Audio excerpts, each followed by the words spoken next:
Hey,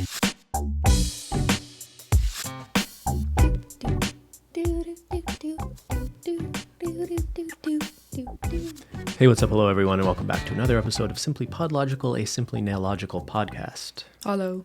Today's episode is brought to you by Oats Overnight. Making breakfast can be tedious, difficult, and time-consuming, but Oats Overnight gives you the option to have different flavors of oats each morning without having to source, measure, and prepare dozens of ingredients.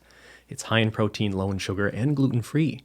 Just go to oats.com/simply and save 10% off your order of Oats Overnight. Thank you, sponsors. They also have dairy-free. Yes. And in there, there's a dairy-free option. I know lots of people want to know about that. They also have this kind of exclusive cool program right now. If you're subscribed to Oats, if you're an Oat subscriber, If you're a VIP, a VIP-oat.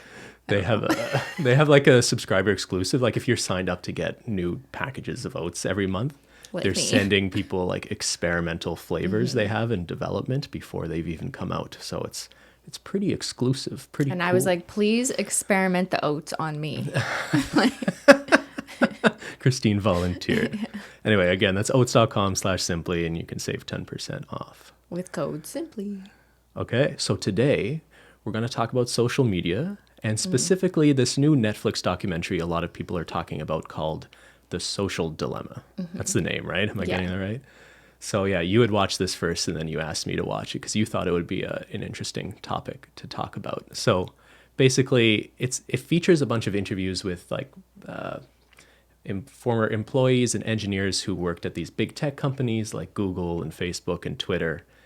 And they basically make the argument that social media is having a detrimental effect on humanity. So I guess there's kind of like three core points to the argument. They're saying social media companies are monitoring everything we do and selling our data to advertisers. Social media is addictive and tech companies are exploiting human psychology to make us addicted to social media. And I guess the last and most important thing is they think social media is altering our view of reality. So basically it's radicalizing people, or the way your newsfeed is tailored to you is just making you only see news sources that reinforce your already held beliefs. And I guess the overarching point is that social media companies aren't adequately considering or addressing the ways in which these new technologies can have a detrimental effect on human behavior at a micro and macro level. It's like an ethical dilemma. In addition to a social dilemma, I guess, to cite the title again. Yeah. So before we get into like the specifics and have like a more substantive conversation about these points, I guess the first question is, do you recommend this documentary, Cristine? Did you like it overall? I thought it was interesting. And I watched it, honestly, because people were tweeting it at me. I saw people saying, what do you think of this? And for a while now, since we started this podcast, a lot of requests from you guys, our listeners and viewers, have been asking us to just talk about what we think of social media and specifically how it impacts like the mental health of young people. So that's been a topic we've definitely heard. I guess it's hard for us to speak on that in the sense that we are in our 30s. So it's not really the same as like being 16 and actually living through it. And I always kind of feel uncomfortable really speaking about something unless it's something I can identify with. And when I was 16, we didn't have social media the way we have it today. That doesn't mean that, as 30-year-olds, we can't have some opinions or input on what it might be like and what our thoughts are from our perspective. But just, I thought that this documentary coming about and like watching it and hearing you guys take an interest in it basically became a reason for us to talk about it and just talk about this topic in general. So I will say I did like it. I would recommend watching it. I think we'll have this conversation in a way where if you haven't seen it, that's okay, because we're just going to be talking about social media more generally. You can still watch this podcast, I think. It's not really like spoilers. It's not a movie that's being spoiled. No, not at all. Yeah. But I think we both have some criticisms of it in the sense that it is a little hyperbolic, I think, in some ways. And at sometimes it's like there's horror movie music playing and it's maybe a little bit exaggerating things. So what are they exaggerating, just for those who haven't seen it? Okay. I mean, if you want to get right into it, I guess like the first argument they're making about how social media companies are monitoring what you're doing and selling your data to advertisers. Like, yes, that is all true, but I think the way they present it to people is kind of a little bit over the top. Like they literally have like the guy from Mad Men personifying like the algorithm of some social media app. And it's like they're kind of depicting it as if it's like these nefarious people behind a screen pushing buttons to get kids from not experiencing life or talking to their friends in real life and just make sure they're always looking at their phone. Oh, he's interested in some girl. Don't let him talk to her. He should be looking back at his phone. I think it kind of undermined their point there about how social media is tracking users and selling that data to advertisers. To make it, personifying it, I think kind of undermined the point. Because let's be real, like social media companies, yeah, they do monitor what you do so they can sell that to advertisers in the sense that advertisers want to only target people who are likely to buy their products. Mm-hmm. That's essentially what we're talking about, right? So I guess the first question is, they kind of present it in a way as if people aren't necessarily aware of this. And maybe that's a good question to start with.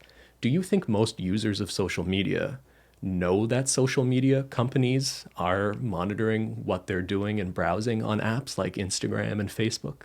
That was my first question. Is this part one of our discussion, or is this still high level? We're just getting right into it. Let's just get into it. So high level, I was just thinking, like, I would recommend this documentary to people who are interested in how advertising on social media works or who don't know about it, because I think that is something that the film accomplishes. If you don't, like, if my parents watched it, or if a young teen watched it, maybe who just didn't have this knowledge yet, I think it's interesting to learn about how advertisers buy space and how it's targeted to you and what you search on the internet.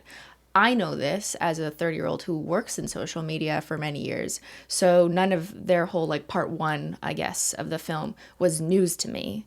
But I can understand why they presented it in such a shocking, can you believe they're doing this and taking your information way, because that's how you're going to appeal to an audience that didn't know that this is how it worked. I may not have known, like, the particular terms used in tech, like growth hacking was a term that they used. Sure. I mean, I don't work in tech in that sense, so I don't know the specifics or how they, compute algorithms, but I know in principle what targeted ads are. The value of them generally we have some understanding of as well, and that of course it's personalized, and of course their goal is to sell things to you.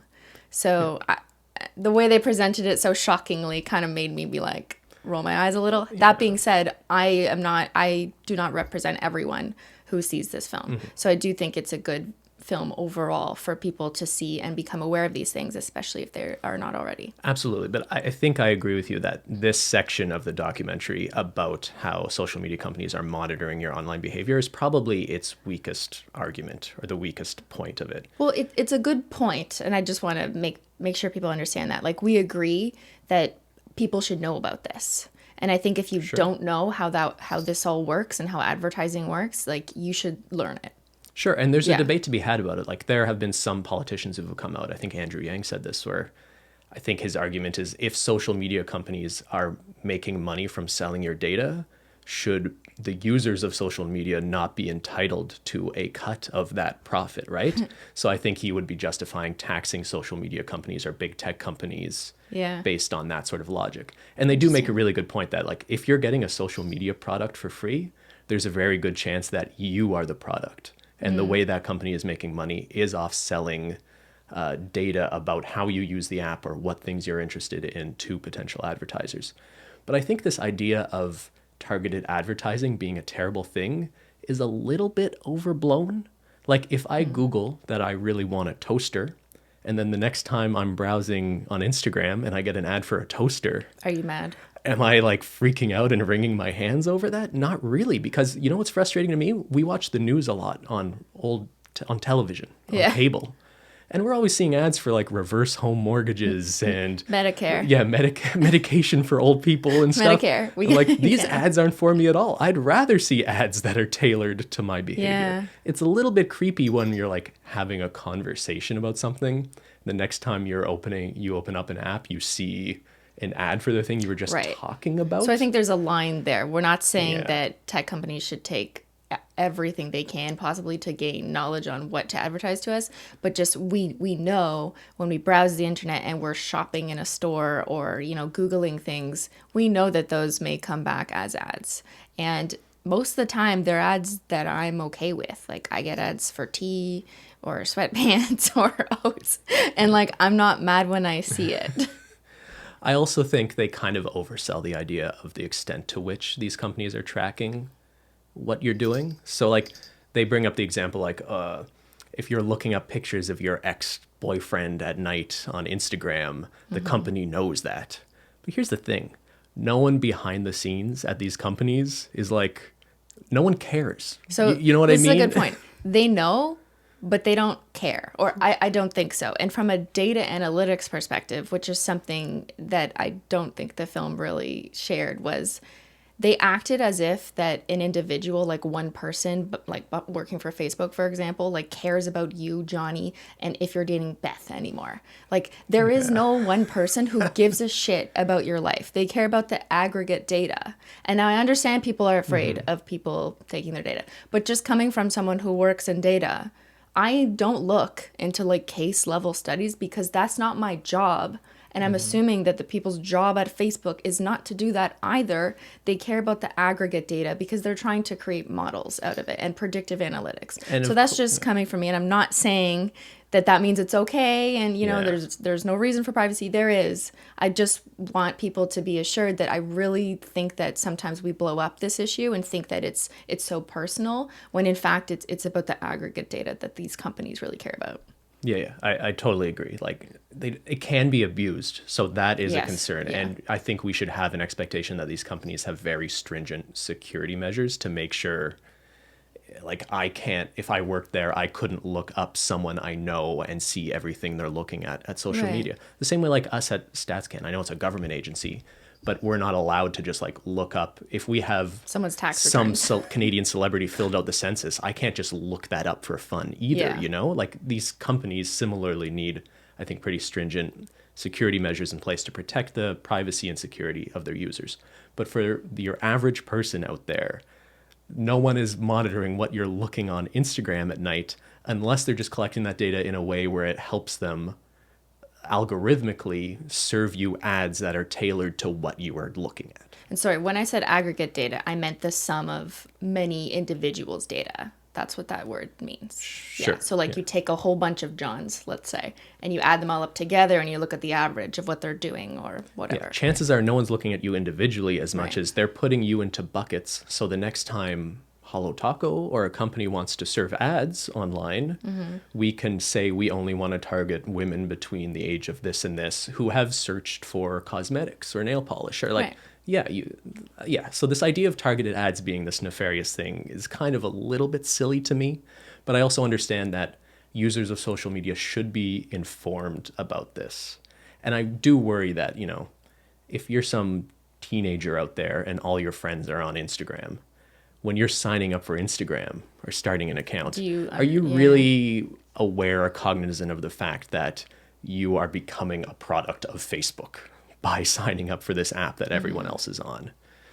And I think this just goes to most people needing an education in how to be a smart consumer, because there isn't really a difference between being served an ad on Facebook because of the things you looked up and, you know, seeing something on TV and then falling for it, let's say, if it's such a bad thing to fall for an ad.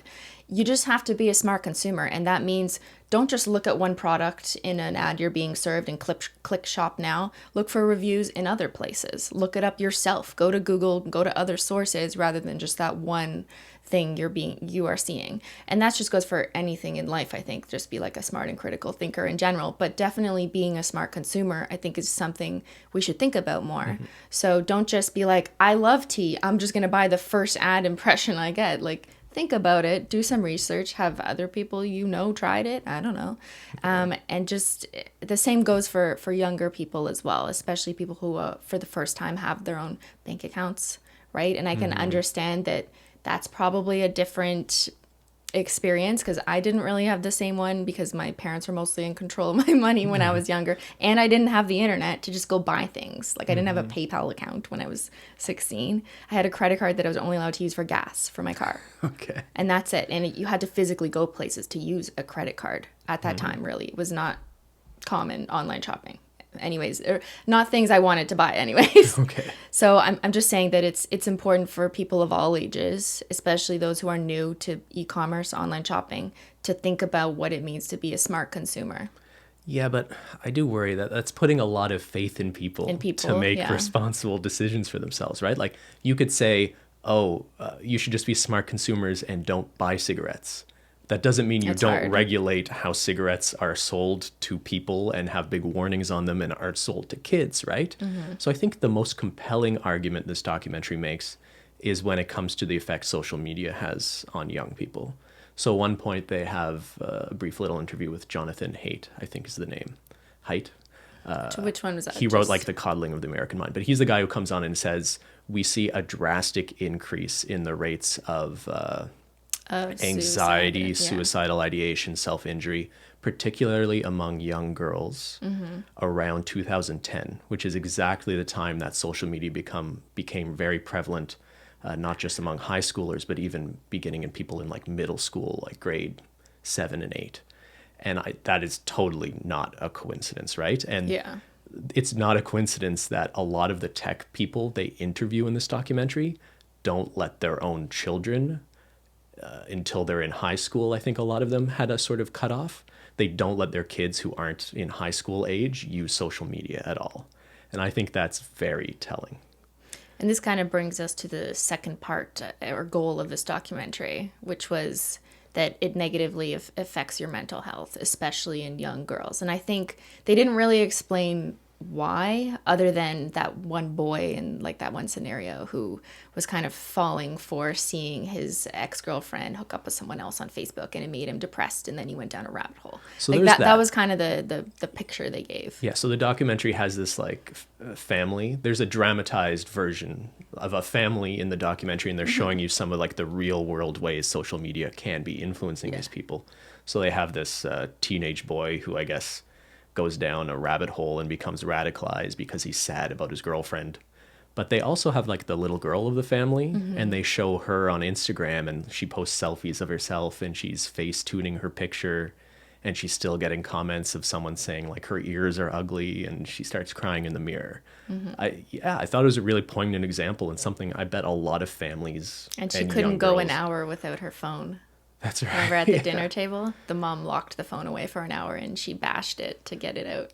Yeah. So the argument here, that second claim of the documentary, is about how addictive social media is, and maybe that's why the cigarette example came to my mind, because yeah, it's one thing to tell adults like us as 30-year-olds like, oh, social media can be addictive, you know, maybe you should turn just off be your careful, phone at night. Yeah, and think about it, yeah. But like, what do you tell a family with like a 12-year-old girl and all her friends have cell phones and are using social media? That's probably a really tough thing to navigate as a parent these days. And I very much see the risk of social media. I think the data clearly shows that it is having a detrimental effect on the mental health of young people. What they didn't really touch on in the documentary, though, and I don't really expect them to because it's kind of out of their realm, is why exactly that is for young girls. So is it because there's other people, like older women or young women on the internet who are giving those young girls self-esteem issues? Is that why? Or is it because just young girls are being mean to each other or boys, like, or their peers? Is it people they know, or is it complete strangers? Like, what is it exactly that is driving young girls specifically to have higher rates of self-harm and etc.? Yeah. I think they very much imply that this idea of unrealistic ideals of female beauty being promoted on social media is a part of it. Not that they really focus or get into that. Yeah. But just the one example I already pointed out sort of implies that. And I think there is an interesting conversation. We kind of talked about this a bit right after we watched it. There's sort of like an agency structured debate to have here, right? To what extent do we blame Instagram for letting people upload unrealistic photoshopped pictures of women and, like, you know, representing this unrealistic portrayal of female beauty? Do we blame the platform that serves that content to people? Or should we be blaming the people who are uploading that content? Like, I've kind of gotten in trouble before, even on this podcast, for sort of getting angry that our culture elevates people like the Kardashians, who I think are very much guilty of promoting really unrealistic and unhealthy ideas of what a female body should look like to people. So am I blaming Instagram for showing their pictures to millions of people? Or should we be more mad at the Kardashians for photoshopping their pictures and being such terrible role models for people? Or, the Tana Mojos and influencers of the world? I think that's one thing the documentary was lacking. And again, I didn't really expect them to go this route anyways, because it's not tech anymore. It's a totally different conversation. But what they didn't talk about is how we're not just all puppets, and no one's just like puppeteering us all in the way that they kind of like to make us look in this dramatized cartoon comic that they had in the film. But there is some responsibility, I think, that people on the internet, whether you're a content creator, influencer like myself, or you're just an average person posting to the internet, about what you post and put on the internet and how that's going to affect other people. Whether that's because it's hateful what you're doing to others, or whether that's because it's going to have a negative impact on someone else's mental health. Now, with that being said, I do think that is subjective, because sometimes you can post something that is harmless and confidence for you, but it might also negatively impact someone else's mental health because of their own issues, right? So that is kind of a subjective area. I just want to say that that's possible. But I do think there should be more responsibility put on the larger content creators or people who are out there who know they have millions of people watching them, and they should be thinking about what they're posting and how it's impacting young people. It is frustrating to me as someone who actually cares about this when I see other women my age or younger or whatever, like seemingly not caring, or maybe they care, but they just don't see why what they're doing has a negative impact, because they don't think it's a problem if young girls grow up to emulate them. Yeah. So it's kind of subjective too, because my opinion about how I think a young girl's mental health should be and who they should look up to is probably very different from Kylie Jenner's. Yeah, but so it reminds. Have you heard of? There's a subreddit called, I think, Instagram versus reality. I think a few I've YouTubers seen like have made memes videos out about of that, or just like pictures that compare. Yeah, so it will show you like a photo some man or woman posted to Instagram where they're clearly photoshopping their pictures and making themselves look like perfect or sexualized in a kind of ridiculous way. And then beside it will be a picture of like, here's just a very natural photo of them when they weren't posing or without Photoshop. Yeah. And I think some people will criticize people who do this as maybe it's being misogynistic because it's more against women than men, although there are men who do this as well, who Facetune their pictures. But I wonder if shaming these people to some degree actually is a sort of effective tool, and it's more important to consider the bad influence that is having on our culture and the self-esteem of young girls. Like, is it the worst thing if we take people who are egregiously photoshopping their pictures to make themselves look unrealistically beautiful? Is it okay to shame them if that sort of reinforces this idea in young girls that people don't actually look that way and no one really looks that way? I mean, this is interesting because I literally just read an article about Khloe Kardashian this morning about this very thing. So it's been kind of going back and forth ever since she posted this picture of her that did not look like her at all. And then there was video footage of her from that same day that clearly showed she did not look the same. But recently on Instagram, she posted some pictures, and then right after she posted a live video of the same shoot. And when people were like, oh, you had to post that video to prove yourself or something. And then she was like, yeah, see what I have to do. So now she's trying to take steps to show that she is real. And then she'll respond snarkily to those who say, like, it's a new week, so new face, or, something kind of trying to call her out for photoshopping. She'll respond snarkily and say things like, it's just my weekly face transplant. And she'll seemingly have, like, a flippant attitude about it. I guess it leaves me, honestly, like, just confused. Like, so are you digitally altering all your pictures, or was this just a really good day in lighting, so you took videos of it to make it look like you never alter your photos? I'm just confused. It's very, like, I don't know about this one example, and we don't have to make it about this one example, but they are clearly guilty of photoshopping their pictures, and there are plenty of people who Photoshop their pictures all the time. Yeah. Or there's even, like, filters now for videos where like occasionally we'll see someone like kind of pop out of their filter. Like they're doing like a video on Instagram and they have a filter on the whole time that's making them look slimmer than they are. But to Instagram's credit, just one thing, they, in the last year or two, they now added where you can actually see that there is a filter being used, so long as they're applying it on Instagram. That's right. If you apply it without and then save it to your camera roll and then upload it, it doesn't say it have that. It doesn't say it has that filter. It is interesting to see like a company taking at least some steps to acknowledge that there is a problem. And it's funny because you look at the corner and it'll say like beauty skin by whoever made the filter. So it's like people clearly using beauty skin filters. And there's nothing. Hey, I love filters that are fun. Like I want to put weird glasses on and cat ears on and like change the colors of my hair. Like, hey, that's fun. And I totally understand. There's nothing wrong with using filters in general. And I'm fine with using the beauty ones if you just woke up and you look like shit, or you think you do anyways, and it says like you're using a filter and there's like sparkles all over it. I don't really think that's always harmless either. I just want to say that. Yeah, and not just like the harmful, beauty stuff. Sorry, not harmless. Yeah. It works either way, right? Because like it's not just about the beauty thing too, although that's like I think a very relevant example, but just the way that social media people and influencers are typically only showing the very best of themselves, the most exciting and great moments of our lives. Look how great everything is, how great we are. We're on vacation in Greece. Look how rich I am. Look how rich I am. Like, I just think that's not real. That's not how people live. No one's like that. I hate assholes like Dan Bilzerian, who's like photos of him with like 10 girls in his bed that he's all paid to be there, promoting this sort of idea that if your life isn't that awesome, you must be a loser. Like fuck all these people, right? So like, what do? Do we ridicule them and just try to have a cultural shift that laughs at and mocks people who buy into this thing? Or is it about the social media platforms themselves? But here's what I've noticed when those types of people who are like flaunting excess, whatever, are criticized. People then criticize those people by saying like, you know, allow them to live their life. They can buy whatever they want with their money. Or are you trying to break down their confidence?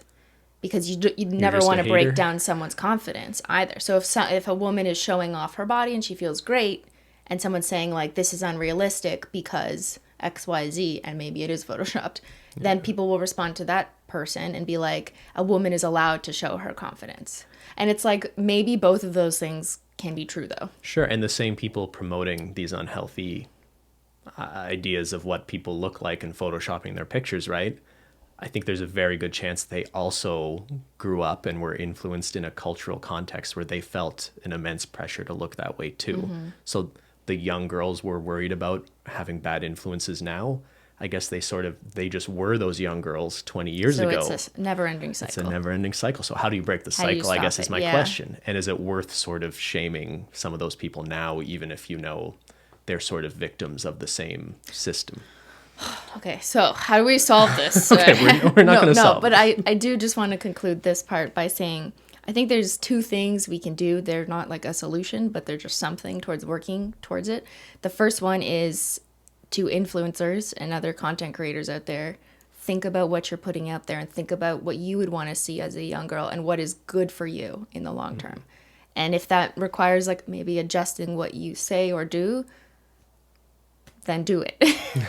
Okay. But like, I'm not ordering people around. I just like, that's just how I feel. And the second thing is for those consuming content, in the same way that I said it's important to be a smart consumer, I think we need to be smart consumers of content too.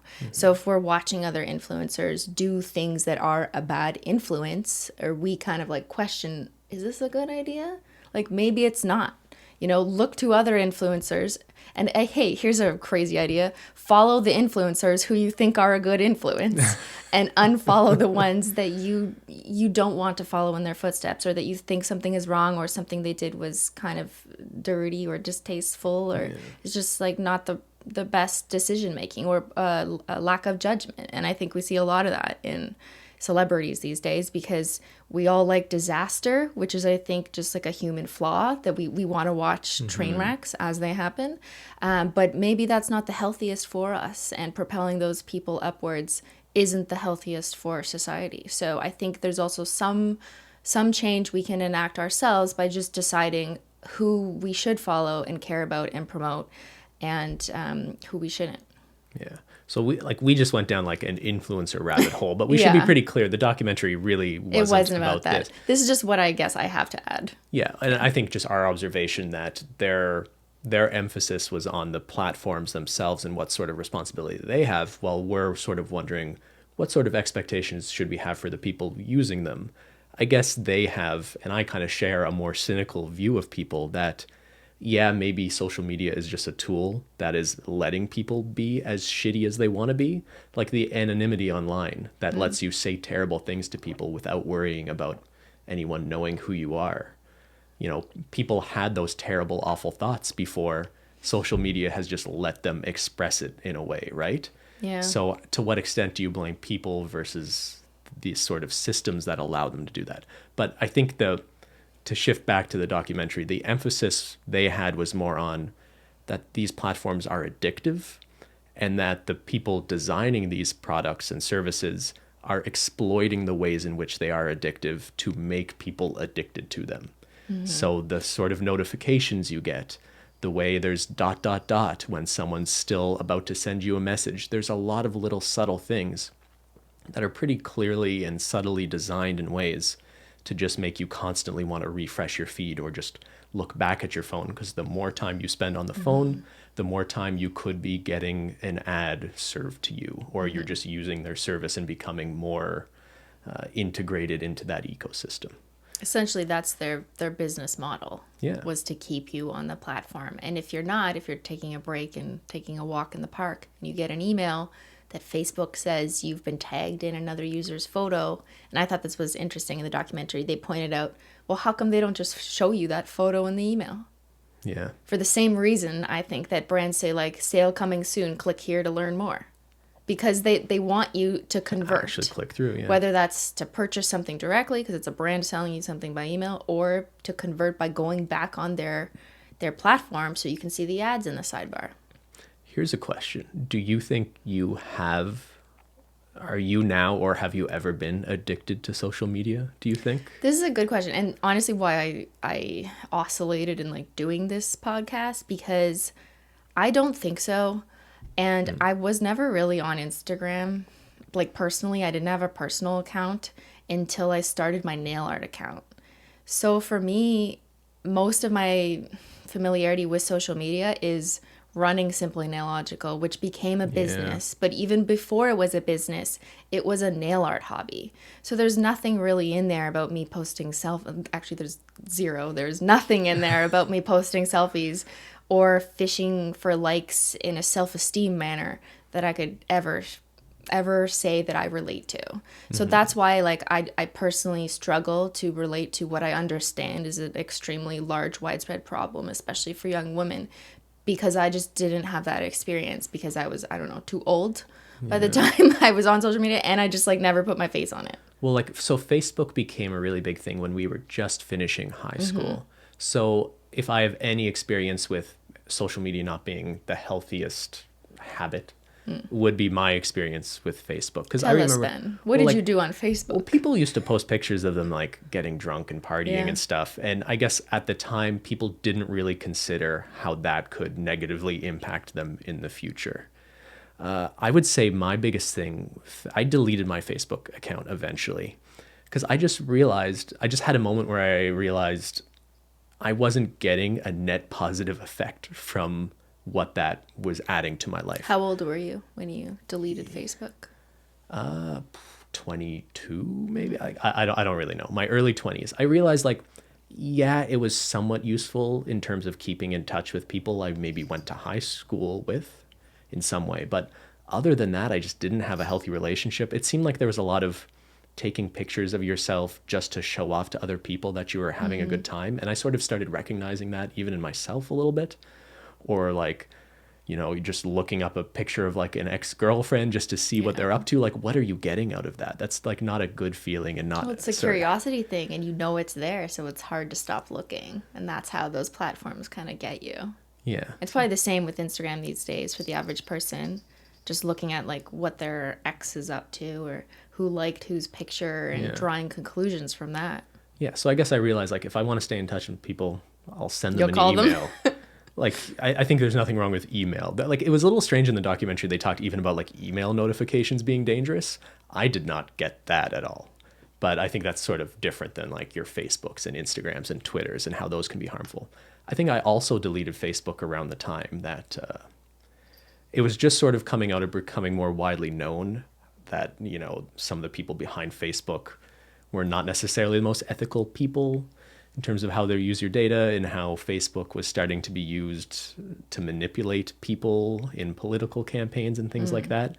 And that's a pretty big emphasis of the documentary as well, right? I think that that sort of third major argument, that social media is distorting our view of reality, it's radicalizing young men, that if you're just seeing a feed on like Facebook, for example, like, I think it's shocking how many people might get their news from Facebook or Twitter. This is relevant to that as well. And if you're only following people you like or agree with, then you're only going to be seeing news articles about current events from people who already sort of share your perspective on the world. And that is making people like more divided than ever. Yeah. And it's very easy to see that sort of borne out in the sort of political debates happening specifically, I think, in America more than Canada anyway, I think. The fact that like Democrats and Republicans seem to exist in a completely different reality is really shocking and alarming. And I think in the documentary, when some people are saying we literally see social media and big tech as an existential threat, it's because they can point to examples of things of if climate change could lead to the end of human civilization, social media is making it impossible for half the country to agree with the other half of the country about whether there even is a problem to begin with. And I wonder if people know this, that their Facebook feed, which often just includes news that you didn't even necessarily sign up for, if you notice, is based on who you follow, what friends you have, what groups you have, what interests you said you have. I wonder if people actually know that, because that would be important to understand, that maybe isn't the best universal news source to rely on exclusively. I mean, it's fine if you're just scrolling. I'm not saying don't look at anything. Here's the thing. I think most young people know that. And I think young people are just more media literate Yes. than a lot of older people. And I really want to be careful not to make sort of a false equivalency here. At one point in the documentary, they like it only just came out so they can reference things even like the coronavirus. And they show like, here's an example of like a right-wing TikTok about coronavirus and a left-wing. And the left-wing one is like Republicans lying about coronavirus. And the right-wing one is why like coronavirus is a hoax. It's just like a really brief montage. And they kind of show both. And I think they're deliberately not wanting people to think they're just slanted to one political ideology or another. Oh, I thought the goal of that was just to show how opposite they are and how clearly both of these creators are looking at totally different news sources. Actually, that's a good point. So yeah, you're probably right. It's more just about like they're living in different binary realities. But I think it's worth pointing out that these sides aren't necessarily responsible equally for disinformation and quote unquote fake news. Like there have been a lot of studies on this, and older conservative people, I think specifically on Facebook, are way more likely to share fake news than older Democrat leaning people. Why is that? I don't know, but I think it's something we can't ignore, right? This isn't a problem everyone is contributing to equally. And I think smart conservative commentators and people really need to deal with and contend with the fact that a lot of people who identify with their side ideologically are contributing to this problem more so than people who lean to the left. Not to say it doesn't exist on both sides, but there's clearly an issue going on here.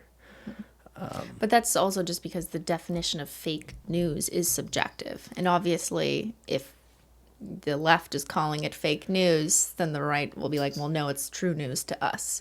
So I think that's kind of not really an easy distinction to You're make right. I'm there, sure some people would just say that these studies Right. are biased in terms of what they are considering fake news, right? But I don't think it can be explained away by that. I think it's pretty clear that older conservative people on Facebook are the ones sharing stories about like Obama is a Muslim and needs to be locked up, more so than you see that from the left. Like you see like hysteria and cancel culture stuff coming out of people who lean, I think, more to the left. And that's a problem as well. But I think fake news specifically seems, in my experience, and it seems to be backed up by the data, seems to be coming from more conservative-minded people.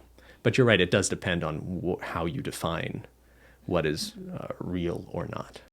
But like, what responsibility do social media companies, I guess is the question. I feel this is good. This is a hard conversation to have because I don't think there's one answer. And in the documentary, they ask them right at the outset, okay, so what's the problem?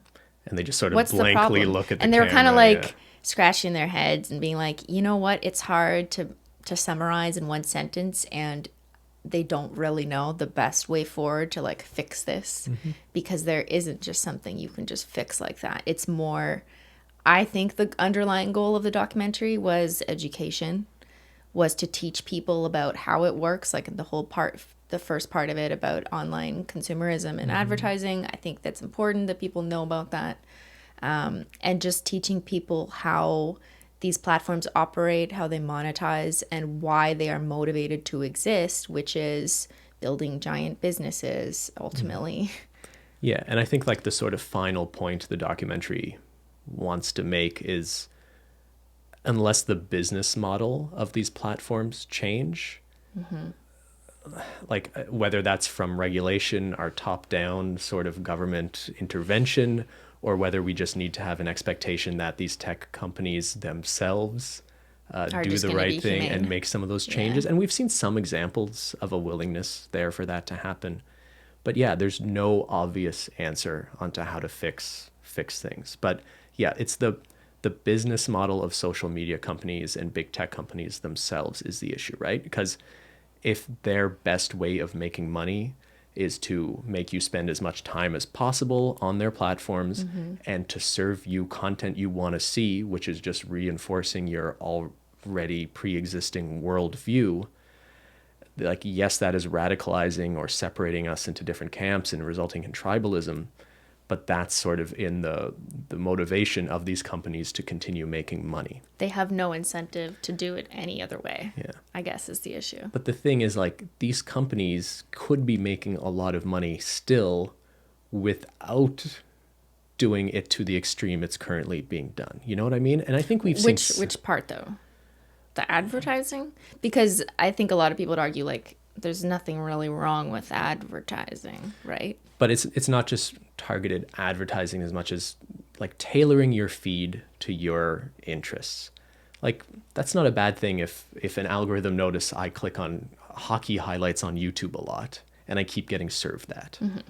I don't see any problem with that, right? That I'm not being exposed to other sports highlights that other people find interesting and I'm a hockey fan and someone else is a soccer fan. Who cares? But when it comes to, I guess, political content, do these platforms have some sort of editorial responsibility not to allow people to disseminate fake news? And then the obvious concern there is who gets to decide what information should or shouldn't be shared on that platform. Because a lot of them, like YouTube, have always argued that they are not, they don't have an editorial function or objective with the content. They're just platforms that host things. But eventually they did kind of change their stance on that, right? And they started deleting things that they now decided fall under hate speech and so on that didn't used to. And I guess the question is, how do you decide right. what is hate speech? How do you decide what is fake news? Yeah. And who do you trust to make those decisions for you? And it's a room full of 20 tech people making these decisions. Like, a bunch of tough. tech bros. I don't envy the people making these decisions. It's got to be hard and difficult, and I'm sure they go through focus groups and they try their best, but no one is ever going to be happy because you're either going to be on the side of what the hell, my video or my content got taken down, but it is totally reasonable, or like you believe that to be the case. And then there's going to be other people who are like, why isn't this person's video taken down? It's insulting me personally, but maybe it just didn't meet the threshold for the hate speech or fake news that platform had previously. Yeah, I really don't know. There's, like we said, there's no obvious answer here. And I think you sort of touched on a point about media literacy early. That's really important. Like, for young people? I think especially for young people. And I think we saw Linz DeFranco, I think, is involved in some organization that's trying to teach young people how to interpret the news they're being exposed to on social media and be able to differentiate between fake or false news stories and real, and how to question sources.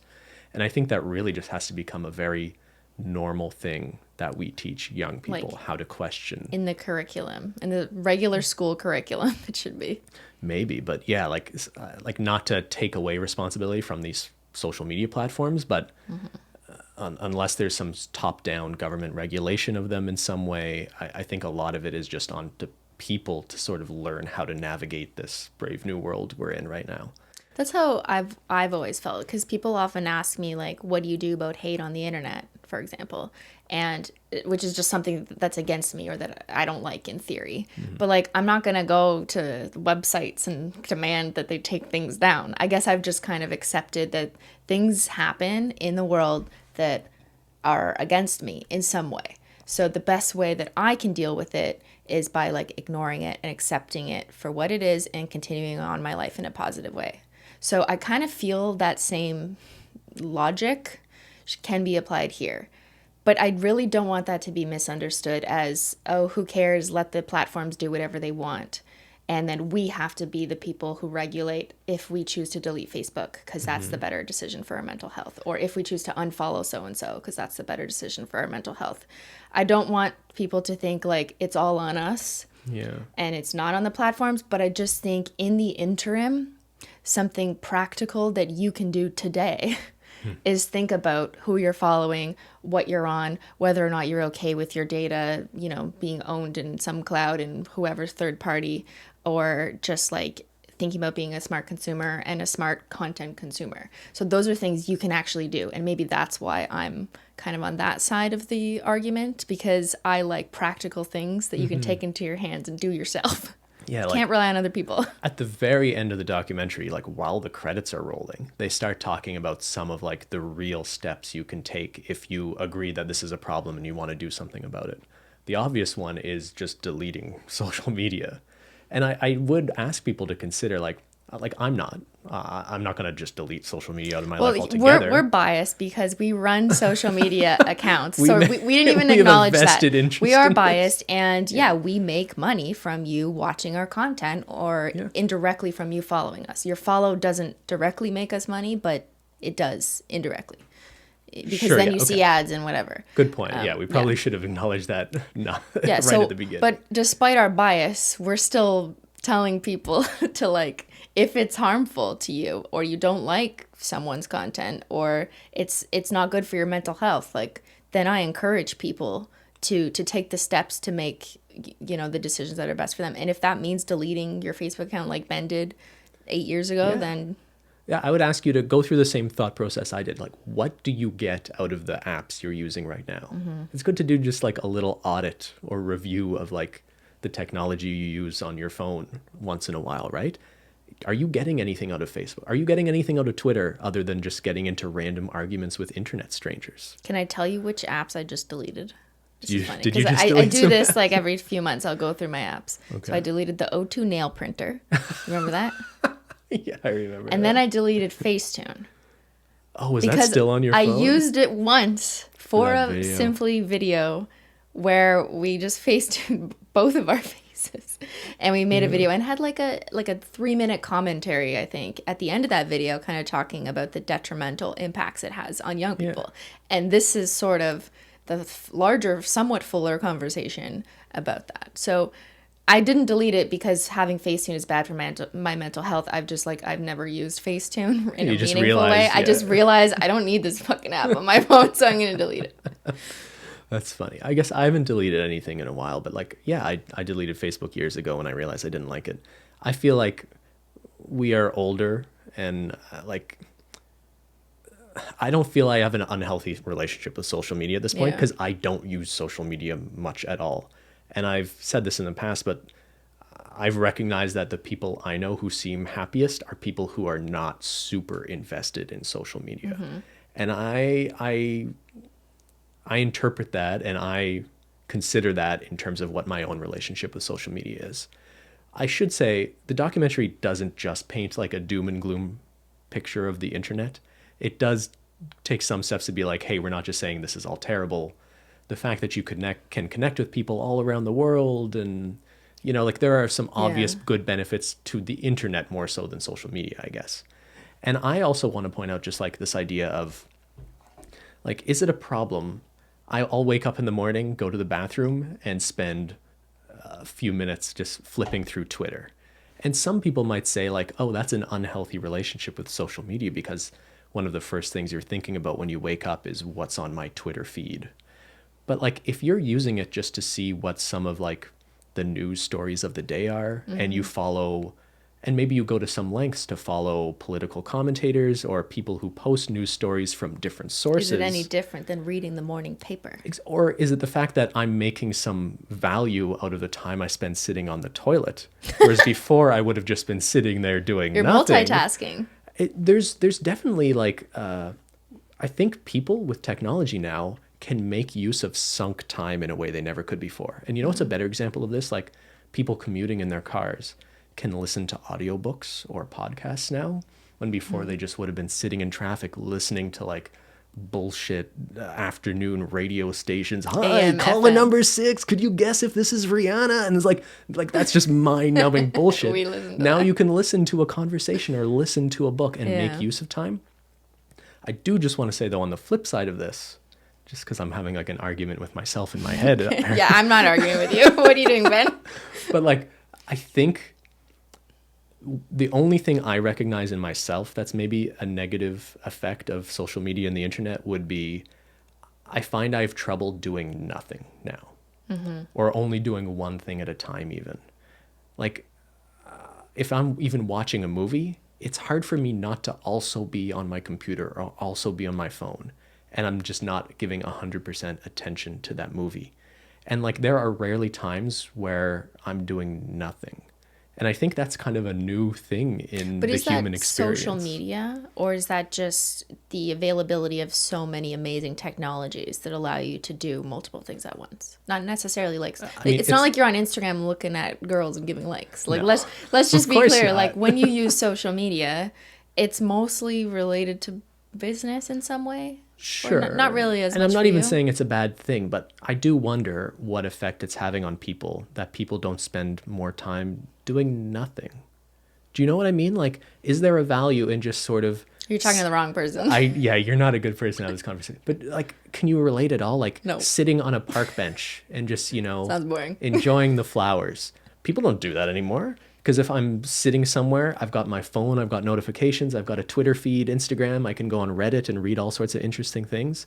What happened to the time people used to spend just sort of doing nothing? I mean, I never used to spend that time doing that, but I understand where you're coming from. And there was someone in the documentary who kind of romanticized that idea of like, what happened? Like, go outside, go play outside. And this is kind of this weird attitude I also get from like grandparent age, people saying, put down your phone and go play outside, as if like that's what you need to do to be a better human. And while I understand what they mean in the spirit of like where they're coming from, I also am kind of like, okay, but like I'm actually getting a lot of great things done with my phone right now. And for me personally, I'm not wasting time.